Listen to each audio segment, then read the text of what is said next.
Welcome to the deep dive. Today, we're jumping into a modern fantasy romance that really, well, it took the world by storm. Absolutely. Millions captivated. Huh. Sparked endless discussion. We are, of course, talking about the Twilight Saga by Stephenie Meyer. And for this deep dive, we're drawing on a pretty comprehensive summary of the whole series.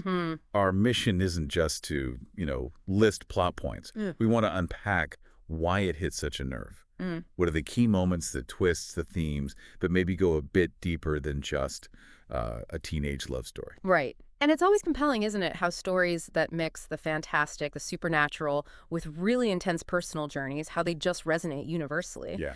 So this dive, it's not just about what happens to Bella Swan, but why her whole experience, her choices, the stuff she goes through, why it connects so strongly. We're aiming to give you a quick but solid grasp of the whole saga's impact. Okay, let's get right into it. The story starts, as everyone probably remembers, in Forks, Washington. Always misty, kind of gloomy. Yeah, perpetually damp. And our main character, Bella Swan, she's, well, pretty shy, thinks a lot, moves there from sunny Arizona to live with her dad. Big change for her. And Forks, like you said, it's presented as this place just thick with secrets. And right away, she meets Edward Cullen, this mysterious, ridiculously good-looking guy at school, the Enigma. What's really interesting from the get-go is how Bella is just instantly, almost obsessively drawn to him, even though he's, initially really cold, almost trying to scare her off. Yeah, that initial tension is so important, isn't it? It's not your typical meet cute at all. It's like right away her whole view of reality is getting challenged. Definitely. And as we find out pretty quickly in the first book, Twilight, she pieces it together. Edward's a vampire. He and his family, the Cullens, live among humans, but they have this whole code. They don't drink human blood. The vegetarians. Exactly. And the key thing here, the source points this out, is that finding this out, it doesn't scare her off. If anything, it makes her more fascinated. It totally pushes the boundaries of her world, makes her think about love in this really extreme, maybe even dangerous way. So they form this intense bond based on this pretty wild secret. And it gets tested almost immediately. Shame shows up, this nomadic vampire, not part of the Cullens' disciplined lifestyle. Right, he's a tracker, and he gets fixated on Bella. And it turns into this massive hunt. It's not just a chase scene, though. It really forces Bella headfirst into the actual danger of Edward's world. This isn't theoretical anymore. Exactly. It makes her fate completely tangled up with his. It elevates their romance instantly to life or death. So what did the sources say this meant for Bella, right then? Well, the sources stress that James hunting her really establishes the core danger of the path she's choosing. It forces the Cullens, who are all about control, to go on the offensive to protect this human girl. Big deal for them. And even though Bella gets seriously hurt, her feelings for Edward just get stronger. This whole ordeal basically cements her decision.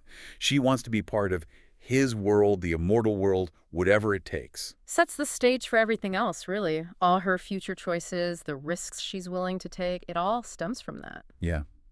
Her brush with death in Twilight really locked in her commitment. But then comes New Moon, and that's where the cost of that commitment really hits home. Right, because Edward leaves. Yeah, he decides his being there is just too dangerous for her. He leaves Forks. And it's not just, a breakup. It throws Bella into this massive identity crisis, who is she without him? What does her life even mean now? It's like an emotional void. What did the sources say about this time? Does it show strength or fragility? Well, it's definitely a test of her independence. Or maybe, like you said, it shows how much she relied on him. She gets pretty reckless, drifting. It highlights how hard it is for her to define herself outside of that relationship. Deep depression. But in that darkness, she finds this unexpected lifeline. Jacob Black, he's from the nearby Quaalude Reservation. Bring some warmth back, some normality almost. At first, yeah. But Jacob, well, he's got his own supernatural secret, doesn't he? He does indeed. He's a shapeshifter. Turns into a wolf, part of this ancient line protecting their tribe, specifically from vampires. So that adds this whole other layer to the world. The Quaalude wolves, their whole history is tied up in fighting vampires. Suddenly, Bella's caught between two different kinds of supernatural protectors, two very different kinds of affection, too. A very different dynamic with Jacob. Warm, easy, but also intense in its own way. And this separation leads to this huge misunderstanding, doesn't it? A really dangerous one. Yeah, a critical moment. Edward gets wrong information, thinks Bella's dead. And he goes where? He goes to Italy, to the Volturi. He wants them to kill him because he can't live without her. Okay, so the Volturi, for anyone not familiar, these guys are like the ancient vampire authority figures, right? The enforcers. Exactly. They're the law in the vampire world. Very old, very powerful. They maintain the secrecy of vampires from humans, and their appearance is serious business. So how did the sources frame their role here and what they demand regarding Bella?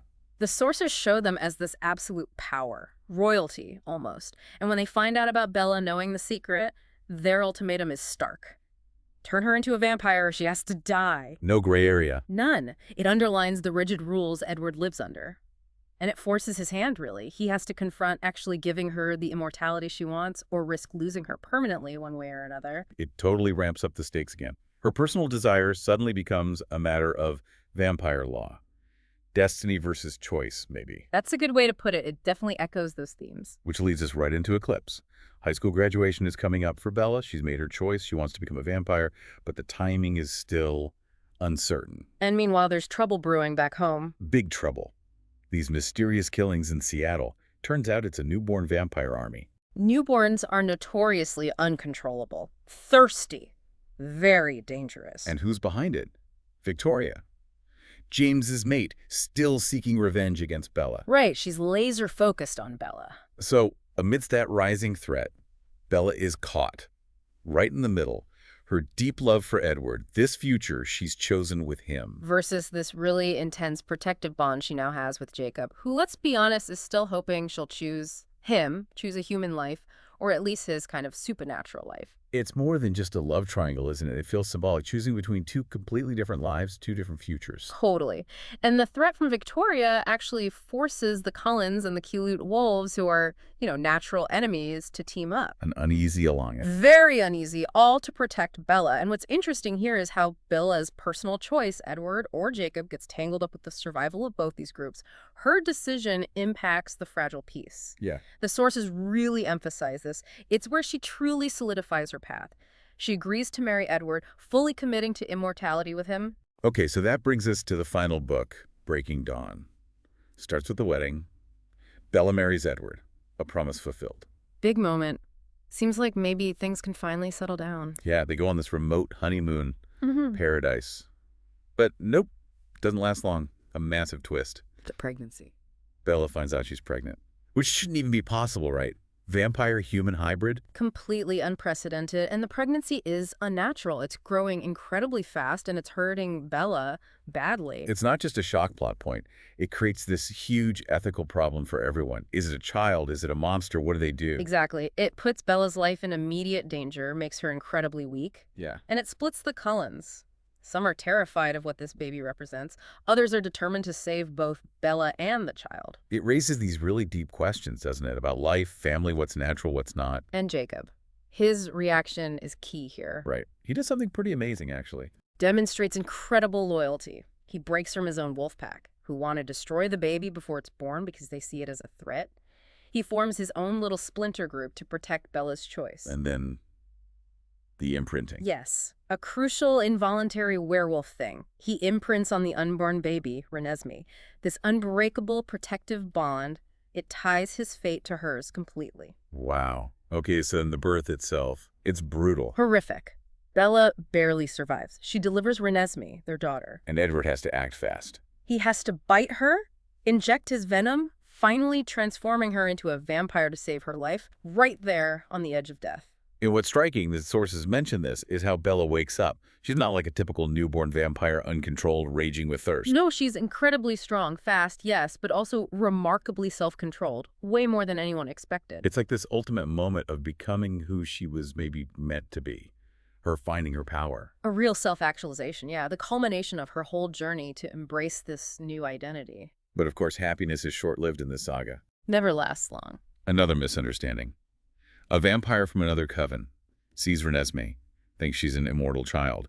A kid turned into a vampire, which is a huge taboo. Forbidden. Because immortal children are uncontrollable, frozen mentally, and expose the vampire world. The Volturi destroy them on sight, along with their creators. So the Volturi hear about Renesmee, believe she's one of these forbidden children, and they decide they have to come and destroy her. And maybe the Cullens, too. Right, catastrophe looming. To stop this, the Cullens have to scramble. They gather vampire allies from all over the globe, not to fight necessarily, but to witness. To testify? Exactly. To show the Volturi that Renesmee isn't an immortal child. She grows, she learns, she has a heartbeat, she's something new, something different. It's a global show of solidarity, really. And when the Volturi arrive, ready for a potential battle, Bella, now a fully realized vampire, discovers her own unique power. Her shield. A mental field. She can project it, protect others from psychic attacks, which is crucial because some of the Volturi have powerful mental abilities. It's her ultimate protective instinct made manifest. And what's really remarkable here, as the sources point out, is how it ends.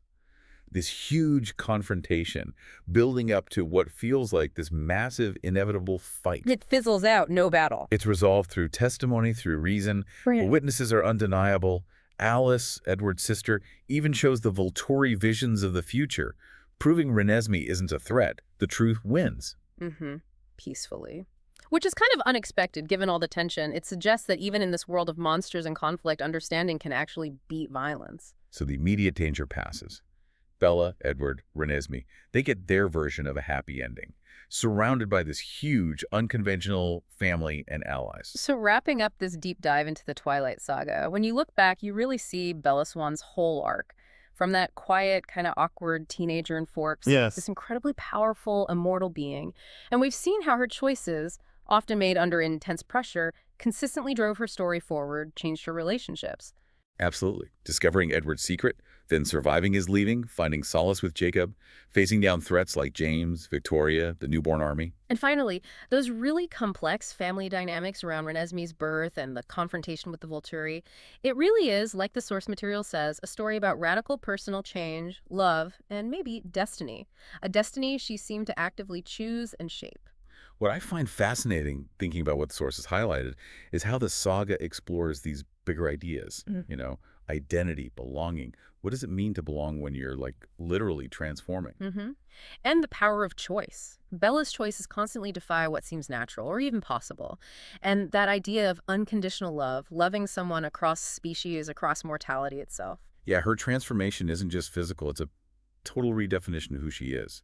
Her purpose, her family, it all gets remade through her embracing the supernatural. It fundamentally changes her sense of self. So, thinking about all that, a final thought for you listening.